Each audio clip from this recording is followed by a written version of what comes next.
Welcome to the Faith Science Podcast, episode 51.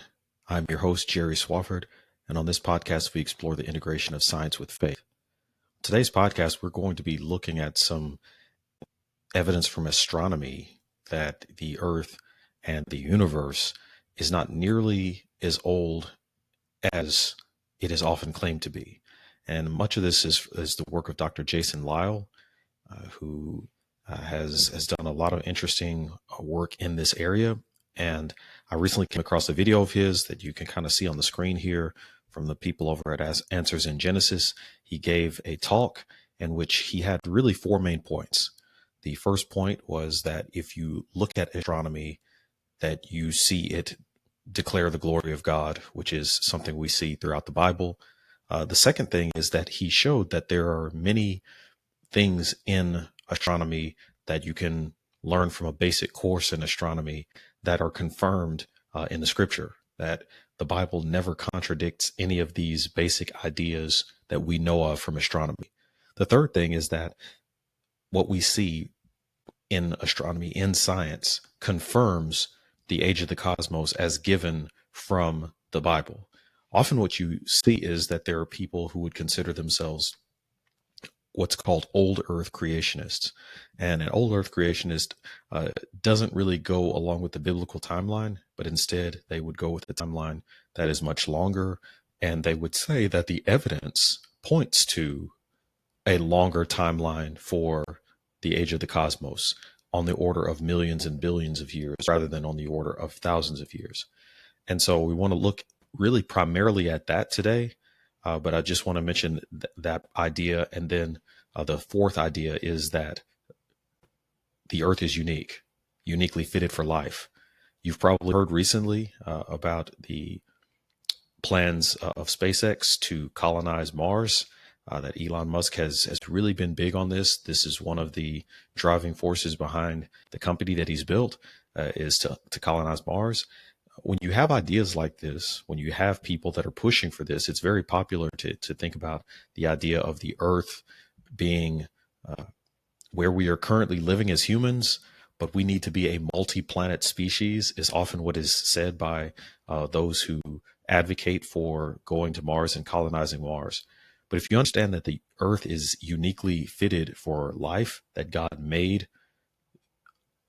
the Earth for us to live on, then you understand that going to live on Mars or going to live on some other planet or to live on the moon or whatever the case is, that these are not going to be viable, that it's not going to work. But if you do not operate under that worldview, then it sounds like a great thing to go and colonize Mars and to go live on Mars and to do all of the things that people are saying they want to do, to go to Mars and live there, rather than just taking all of that energy and all of that effort and using it here on Earth to make the Earth a much better and more habitable place. It is a curious thing to me. But if you don't have the same worldview as I do, I cannot expect you to come to the same conclusions as I do. It seems to me that you could take all of those resources and all of that effort and look at the Earth and say, hey, let's make it an even better place to live, because Mars is currently not a place where, as humans, we would be able to survive without having spacesuits and having all of this infrastructure.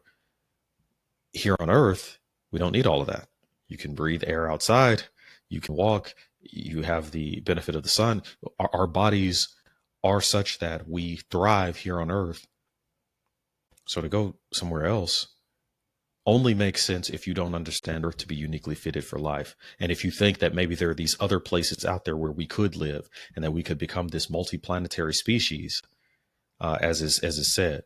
So when we're talking about all of these things, worldview is important. So as a believer in Jesus Christ and a believer in the Bible as God's scripture, then there's a difference between how I'm going to approach things and how someone else is. Now, there are people that will say that because I believe in God and the Bible, that makes me less of a scientist than someone who, or less of an engineer than someone who doesn't believe those things. But again, that's just philosophy. That's rhetoric. It's not actually something that we can look at and nail down as truth. And as we pointed out on multiple occasions, those who originated modern science were all believers. So I could as easily say to those who are atheistic, well, if you don't have a biblical worldview, you cannot do good science. Now, I don't say that. I think you are especially vulnerable to pseudoscience when you do not acknowledge the God of the universe, the God that made all of this. You're going to be more susceptible to believing ideas that are false, like evolution, like Big Bang, like abiogenesis. These are ideas that are anti-scientific, they are pseudoscientific, but you're more vulnerable to them when you're atheistic because it goes along with the worldview that you want to believe. Now, it's also possible that I am more vulnerable to certain things, and we're going to talk about the anisotropic synchrony convention today. If you don't know what that is, we'll talk a little bit about it. It's possible that when I look at an idea like that I'm more vulnerable to an idea like that, which could potentially be false or it could be not true scientifically. I might be more vulnerable to believing that because it actually aligns, and the originator of that idea is someone who subscribes to the biblical worldview. So it's true. We all have biases. And so it's very important for us to understand what those are and put them on the table up front, rather than saying, as long as I don't have a biblical worldview, then I can do good science. And that's what often is said. That isn't true. So what we're going to talk about today is one of the things that he mentioned in this video, and I'll have this video linked in the video description. But I want to talk about a couple of articles that Dr. Jason Lisle wrote, and they come from 2022. So the first article he wrote is from January 21st of 2022. The second article that he wrote is from later that year. It's September of 2022, and it's this one right here, and we'll come to it later. But if we go back to the article from January 21st, 2022, where he describes the deployment of the James Webb Space Telescope. This was a big deal. Now, again, as a robotics engineer, I don't care as much about the astronomy stuff, but it is important when we're talking about age of the Earth. It's important to have some understanding of the astronomy and to have some understanding that, as Dr. Lisle points out, astronomy doesn't have to be atheistic, and it doesn't have to be something where you have to believe these certain conventions that may inherently have some materialism baked in, some Big Bang ideas baked into them. There are other conventions that you can use that are equally viable. So that's what we're going to kind of be talking about here. But when you look at the James Webb Space Telescope, often what happens is there's a great deal of money, effort, time, and scientific and engineering know-how put into wanting to learn more about the cosmos. And that's a great thing. But what we want to do is actually learn more about the cosmos. And when we gather information, use that to come to a better understanding of the cosmos, of the universe. But one of the things that Dr. Lisle points out is that as a creationist, there are certain things that he predicted about what the James Webb Space Telescope would find. Now, this is important because often those who believe in the creation accounts of the book of Genesis are said to be anti-scientific, pseudoscientific people who never really make scientific predictions that can be tested. We're just people that just say things that we believe, and there's no hard science behind it. And so one of the things Dr. Lisle did in this article from January 21st, 2022, is he said, let me give you some things that I expect to happen, some observations that I expect us to come across when the James Webb Space Telescope, when pictures come back from it. I expect these certain things to be the case. Whereas those who do not have the same worldview as I do, they're going to expect something completely different.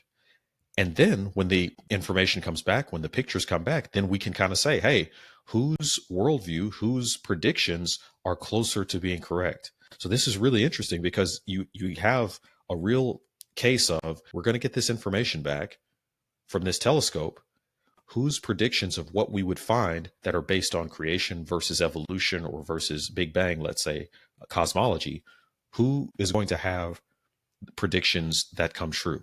Now, what Dr. Lyle does that's interesting in this article is he not only gives his predictions of what he thought would happen. Again, we're seeing it here. It's January 21st of 2022. So they hadn't gotten anything back from the telescope yet. So we have this stuff time stamped. He has receipts here. What he does is he says, I'm going to tell you what I think we're going to find based on my worldview and what I think they would say we would find.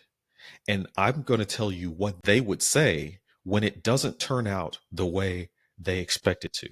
Now, this is really interesting because he's saying, I have such confidence that it's going to be as I say because I understand how this works. And then when it is as I say, this is what they're going to say to counteract the fact that it didn't happen according to their expectation. So let me show you this in the article. So and again, I'll link the articles in the description as well. So this is a $10 billion James Webb Space Telescope. It's on its way to what's called the Earth-Sun L2 Lagrangian point. If you're familiar with astronomy, I know a little bit.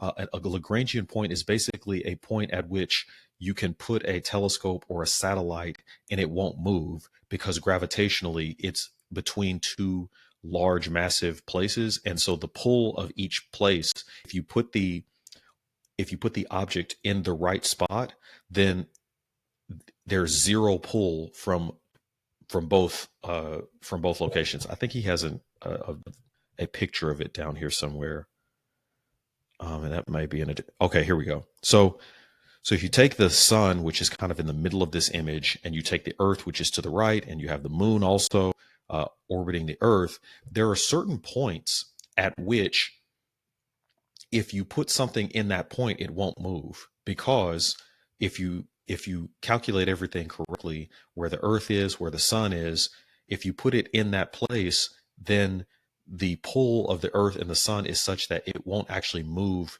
that object at all. Whereas if you put it anywhere else, it's going to move around and you won't be able to, you'll have to expend energy to keep it in a certain location. So if you can find that Lagrangian point, put your object there, now it's not going to move. So that's what it's referring to when it's talking about the Lagrangian point there. Okay, so predictions. So he has a section in this article, again, from January of 2022, before they got anything back from the James Webb Space Telescope. There's a section where he says predictions, and he says here, what kind of discoveries should we expect? Among other things, the JWST, the James Webb Space Telescope, is optimized to peer as far into space as is possible with current technology. It later says, he later says in the next paragraph, first, will the JWST really be looking back in time? In the standard secular view, the light takes time to get from a distant location to us, and therefore what we see today in space actually happened a long time ago. But since the speed of light in only one direction, such as the star to the Earth, cannot be objectively measured, such a position is not provable. It is instead stipulated. Now, this is where we get into these conventions. And I've read, Dr. Lyle has a book that describes what he calls the anisotropic synchrony convention, which is his answer to this idea of the Einstein synchrony convention. The Einstein synchrony convention essentially says that the speed of light is the same in all directions. And if the speed of light is the same in all directions, then when you see something that is many, many light years away, then if you see light from that, then if the light has to travel that distance and the distance is way farther than however many light years. And by the way, a light year is not a time, it is the distance that light could travel in a year, and it's several trillion miles. So it's a really long distance. But there are things that are farther away than that. So if there are things that are farther away than that, then, and if there are things farther away than several thousand light years, then you see what Dr. Lyle calls the distant starlight problem for believers. You see, let's say something is millions of light years away, meaning it's so far away that if light travels at its current speeds that we know it to travel at, a round trip, let's say, because we can't actually measure light going in one direction. We can only measure how long it takes light to go somewhere and bounce and come back. That's what we can actually measure experimentally. What he's saying is we can't actually measure the speed of light in one direction. We can only measure how fast it takes light to get somewhere and come back. So since we can't actually measure how fast light goes in one direction, we have to assume its speed. If we assume that its speed is the same as the round trip speed, again, this is not my field, but this is what I understand from his book. If we take it to be whatever that speed is, I remember in engineering school, we would use the speed of light to be, I believe, 3 million meters per second. Let me see if I can just look that up really quick.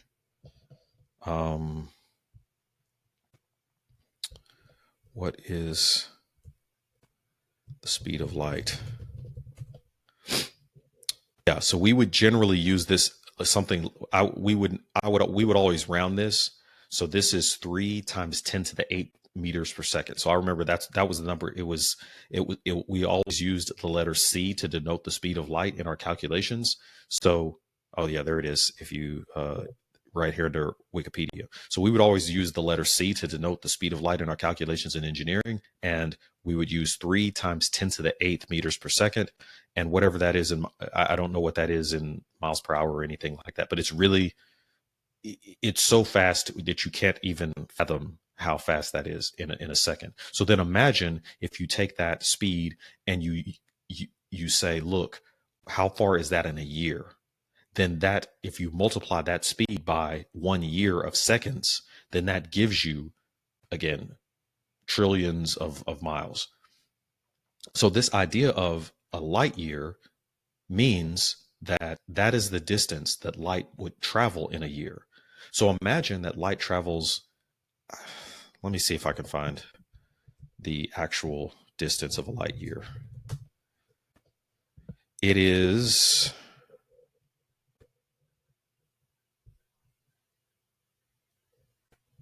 light year. I need it in miles. Light year in miles is 5.879 times 10 to the 12th. So that would be 5.8 trillion miles. And again, it's very difficult to try to even to describe to you what a trillion is. But again, 5.8 trillion miles. So what I'm saying here is there are things that are farther away, not just than 5.8 trillion, but if you took 5.8 trillion and multiplied that out by, let's say, 10,000, right? So that would be 50 quadrillion miles. There are things that are farther away than that we can observe light coming from them.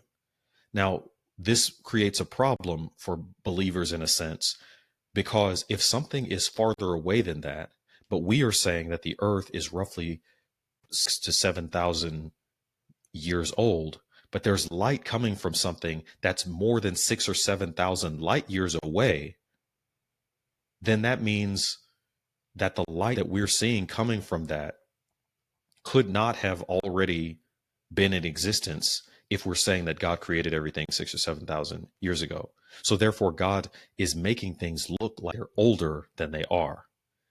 So that's what would be considered the distant starlight problem. Now, Big Bang has problems of its own, but this is the distant starlight problem that you're saying if something is, let's say, 100,000 light years away, it's really, really far away. And if light travels at 30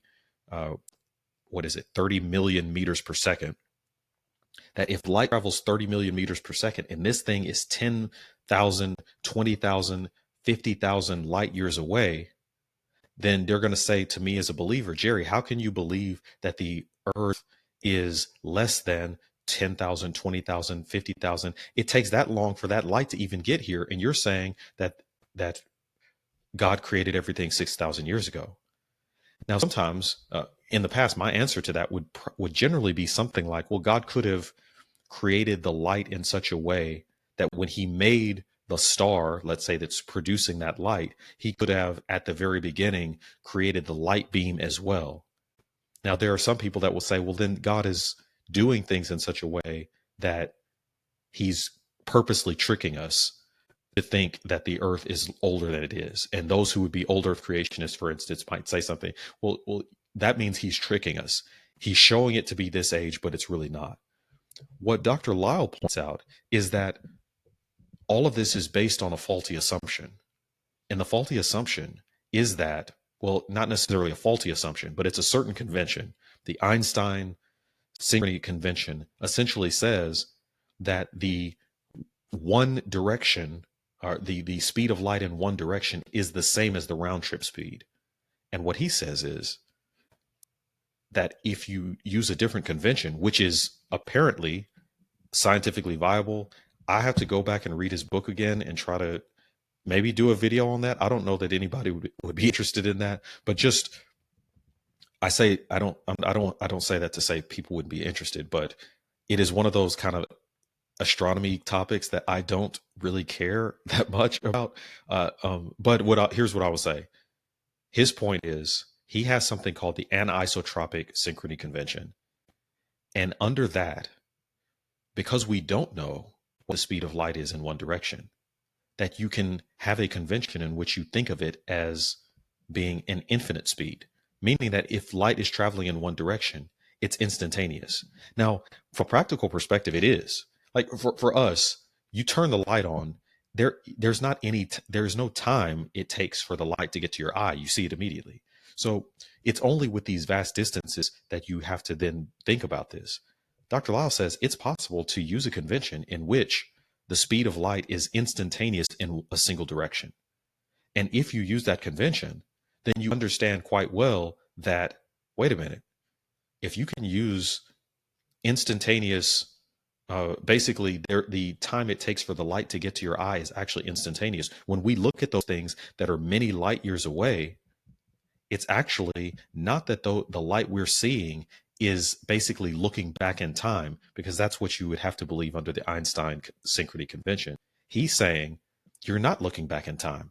The light that we see didn't actually take thousands of years to get here. We're seeing the light as it's currently coming because it's coming in one direction. And that the time it takes to come in one direction is, well, instantaneous. Now, again, if you look this up, interestingly enough, he has this, there is an article about his, what he calls a solution to the distant starlight problem. But it's also interesting to look at people that don't that are opposed to this idea. So you have, basically an internal contradiction of his anisotropic synchrony convention. Rational wiki, these are generally that's like an atheistic wiki, and so they're probably, if we take a look at what they say here, they're probably saying, I'm not sure what they're going to say here. They say to get around the starlight problem, he proposes the speed of light in one direction is infinite, with the speed in the opposite direction being half its established value. Although counterintuitive and odd, this does have some basis in actual physics. Just as we could view the entire universe as if the Earth does not move, we could view special relativity as if there is one-way infinite light speed. So this is, it's again, one of the things they do, interestingly enough, point out here is that his convention is not falsifiable, meaning it's just as valid as the Einstein convention. And that's what he basically says in his articles. So that was a complete aside. I didn't even really want to get too much into that. But if you've never heard of this, it's an important idea, because it's tempting for us to use assumptions that actually might not be true, and they can lead us to then come up with explanations for things, like the one that naturally came to me, which is, well, God could have just made the starlight. He could have made the stars be hundreds of thousands of light years away, but then create the star and then also create the light beam from the star at the same time. And again, God could have done that. We have the account in Genesis saying that God made the stars on the fourth day. Yes, God could have done it that way. But if we're operating off of this Einstein synchrony convention that assumes that we're looking back in time when we see starlight from that far away, the problem there is you don't have to use that convention. And that convention is not necessarily the correct one. It's just one that people use.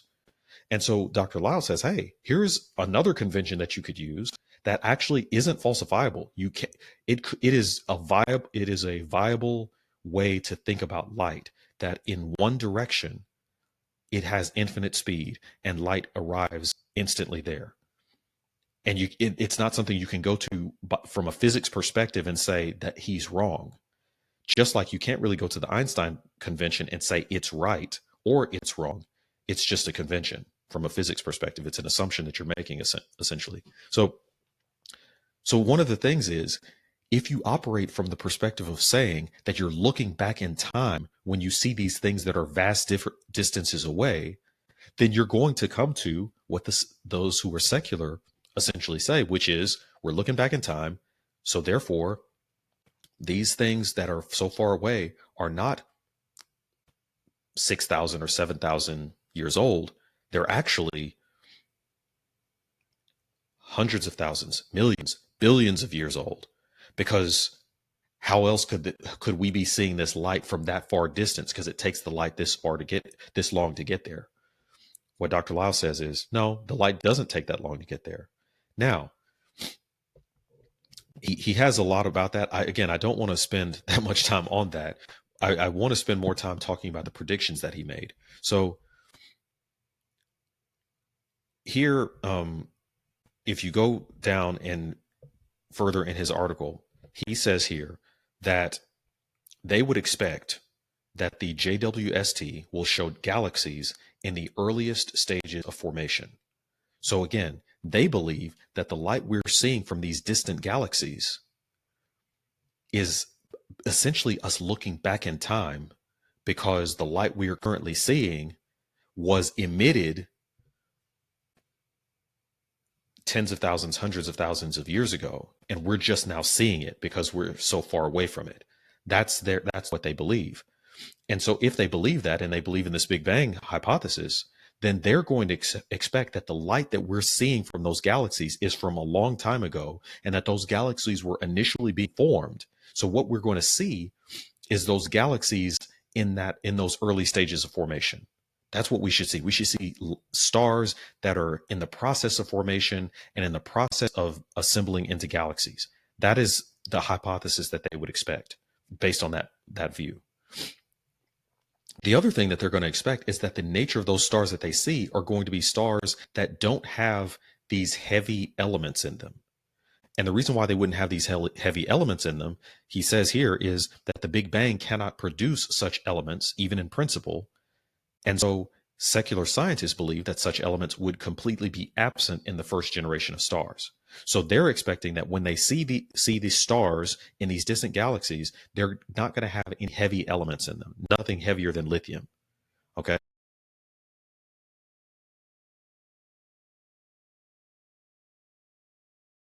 If we're thinking about what creationists would expect to find, and he's saying, look, I'm not speaking for everybody, but if we're looking at what creationists would expect to find, we would find something completely different.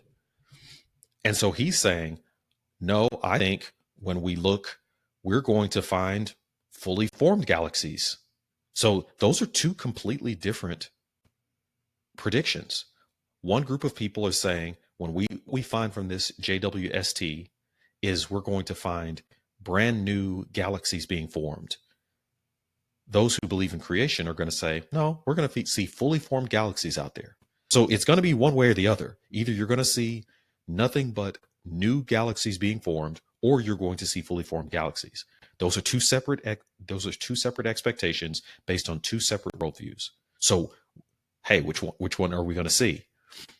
Then he says, I expect that we will see heavy elements in those galaxies. So we're not just going to see these stars or and elements that have nothing heavier than lithium. Because Dr. Lyle is saying, I expect to see fully formed everything wherever we look in the cosmos, wherever we look in all of these other galaxies. God made everything mature. So I don't expect to see anything just now being formed, because I don't believe we're actually looking back in time. I believe the light is getting here. What we are seeing from those distant galaxies is what is currently happening in those distant galaxies, and they are fully formed, mature galaxies. So these are a couple of the predictions that he made. Now, what he also says here, because he doesn't believe in Big Bang cosmology, one of the things that he says is that they're going to try to move the goalpost by now changing the expectation, right? They're going to have these certain expectations that are based on Big Bang cosmology. And what he says here in January of 2022 is that when you look back, when they get this, when they see things that they don't turn out the way they expect, they're going to turn around and they're going to move the goalpost.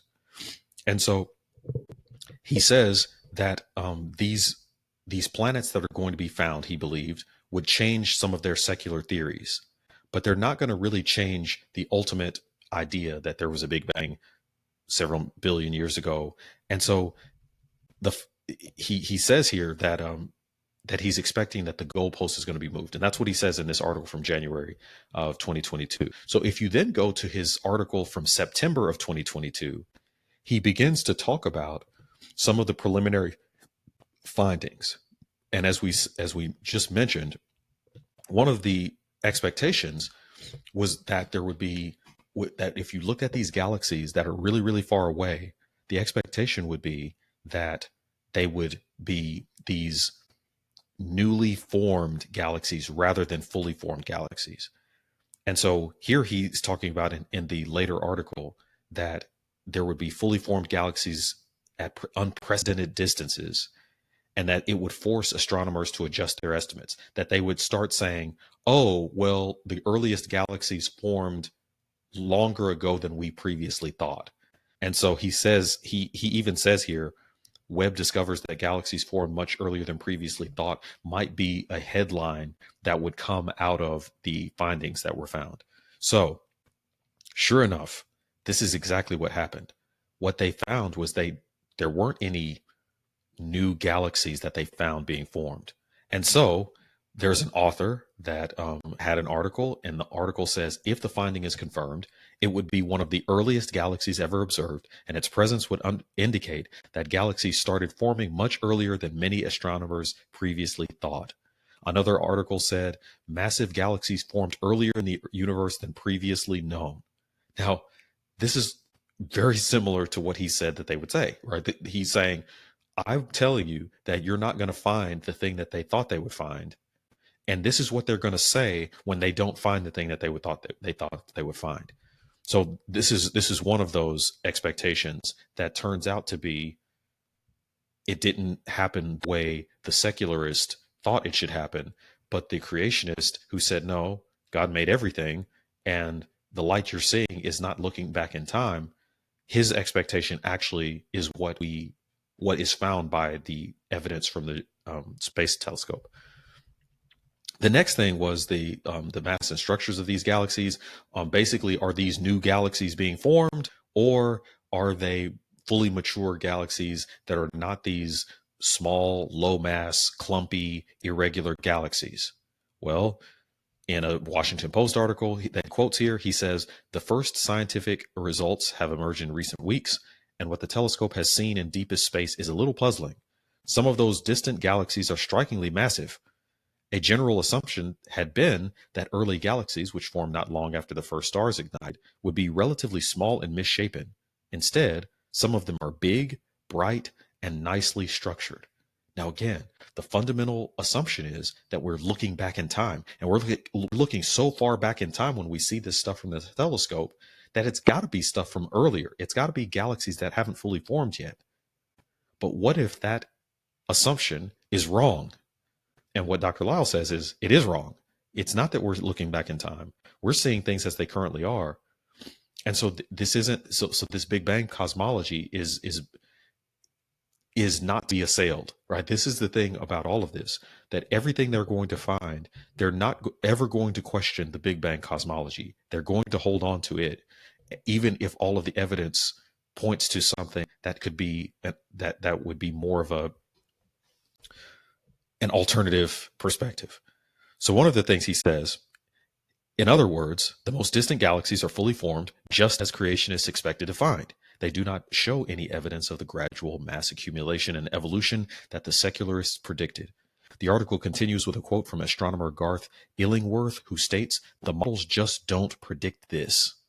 Regarding the large mass of these distant galaxies, Illingworth states, "How do you do this in the universe at such an early time? How do you form so many stars so quickly?" Well, you don't, is what Dr. Lyle says. And a Big Bang can't, but God can and did. So what he points out is that believing in a creator who made these things leads him to real, testable, falsifiable predictions that he made. And guess what? The predictions that he made based on a creationist cosmology actually are what they found. But these people aren't going to go along with that cosmology because, again, it is anathema to them. They cannot go along with it. So there was one other aspect to this, and it was the idea of finding, are they going to find heavy elements or are they going to find these light elements?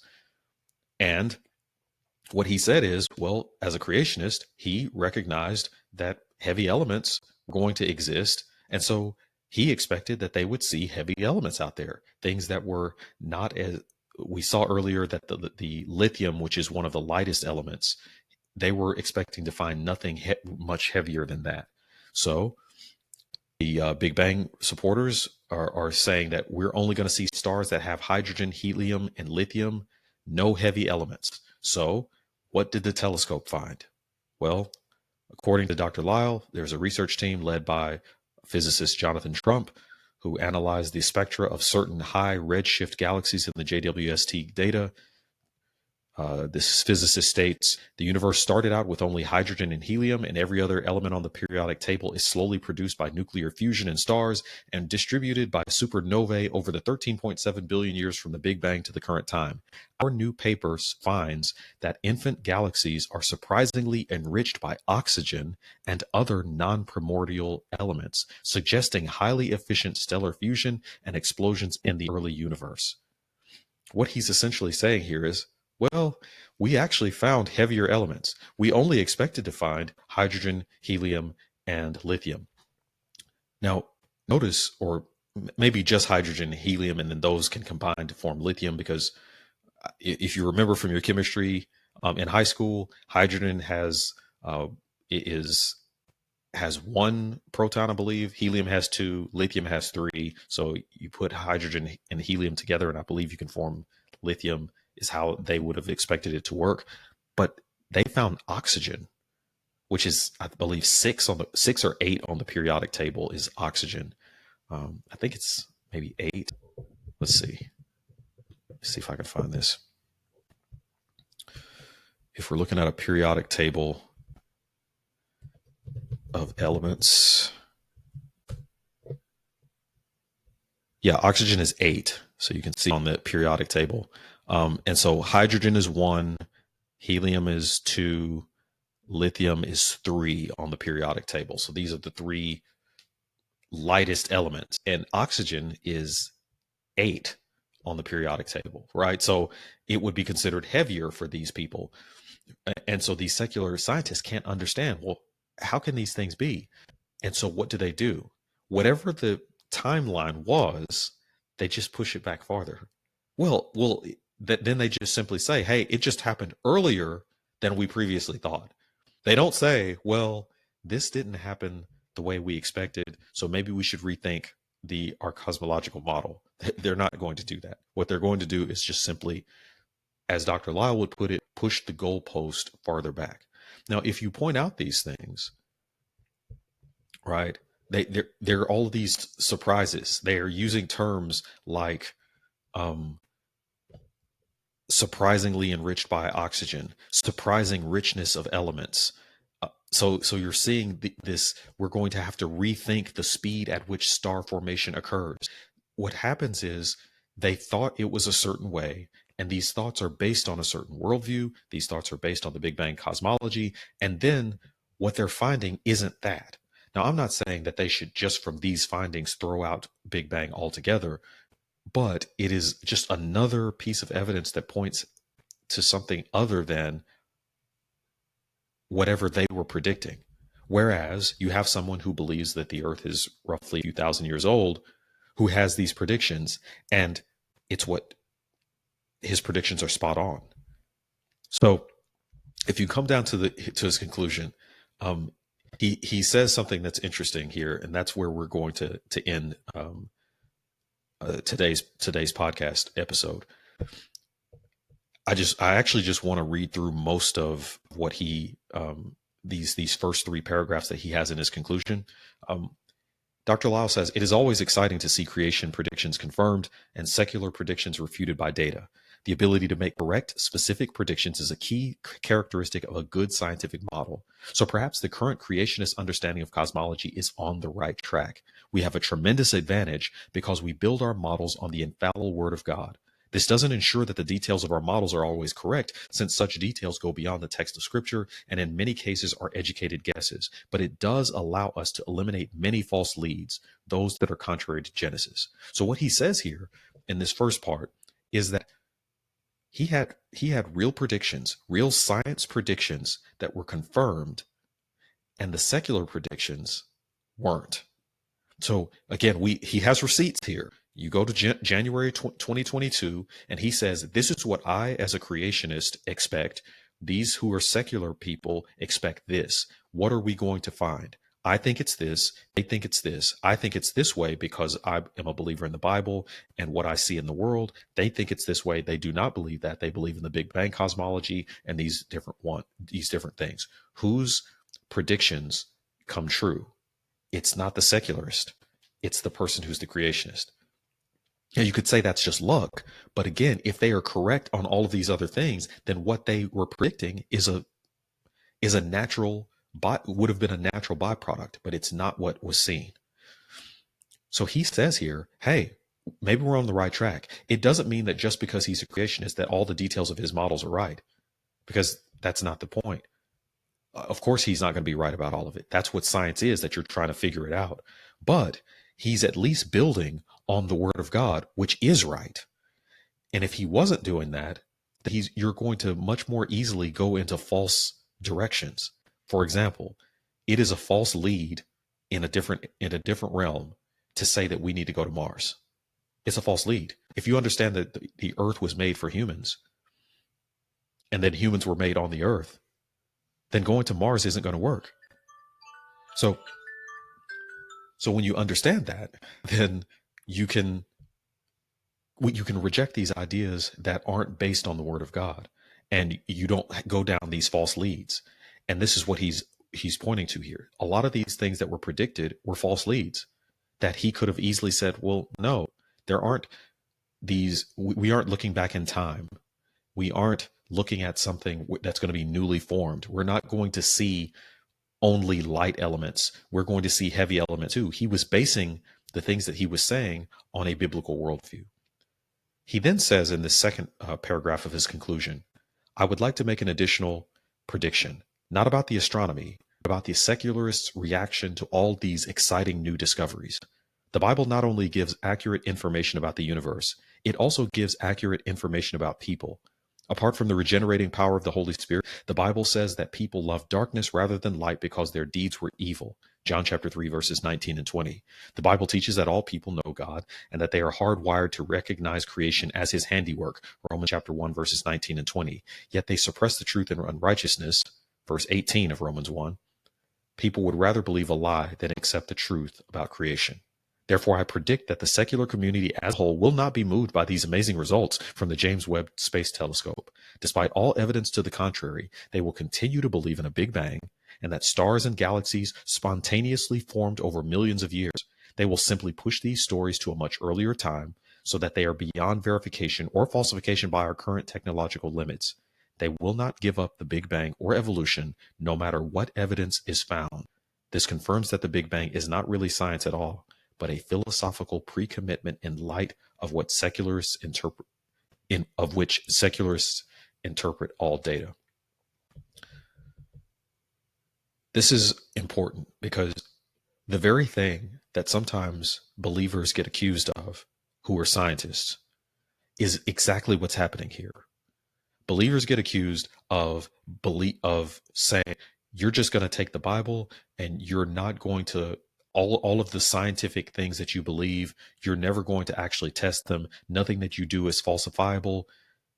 But it's actually the opposite. It is those who believe in things like Big Bang, abiogenesis, evolution, who trust in that, and anything that they look at, any evidence that they find that goes against it, it does not matter.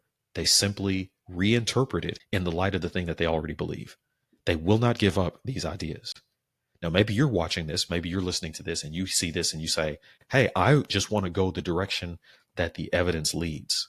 If you do that, it's going to lead you away from stuff like Big Bang, abiogenesis, evolution, because these are not science ideas. They are philosophical pre-commitments, is the way that Dr. Lyle would put it. So they are going to start with that and then interpret the data that way. It is not that you look at the data and find Big Bang there. It is that they want to believe a Big Bang. Because if you believe a Big Bang, then you do not have to believe in a God.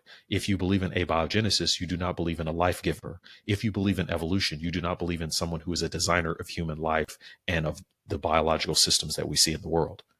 So there are implications to recognizing that God made these things, and people just don't want to go along with those implications. So it's really interesting to look at this. Again, astronomy is not really my strong suit, but it's really interesting to see real scientific predictions being made by someone who's a creationist, and then those come true. The secularist, he makes his predictions, none of them come true, and he holds on to Big Bang. He holds on to this cosmic evolutionary model that these stars just kind of come into being and just happen to be the way that they are. That's it for today's show. We see real science being done by someone who believes in the Bible and believes in the accounts from the book of Genesis and doesn't compromise on those and looks to try to figure out how we can understand the world better. And so that's real science being done here. And we saw this in the case of some of Dr. Lyle's work. Again, I'll link all of the two articles from him and the video of his talk in the description. But if I also don't do this quite enough, but if you have not yet subscribed to the channel, please do that. Like the video, share it, and we are going to continue to produce content where we are showing the integration of science with faith. It is not that we're saying that we need these things to believe, but we are going to expect that the science that true science being done, true scientific concepts will confirm the faith that we already have. And so that's what we are seeing certainly in this case. That's it for today's show. Till next time, keep asking questions, keep the faith.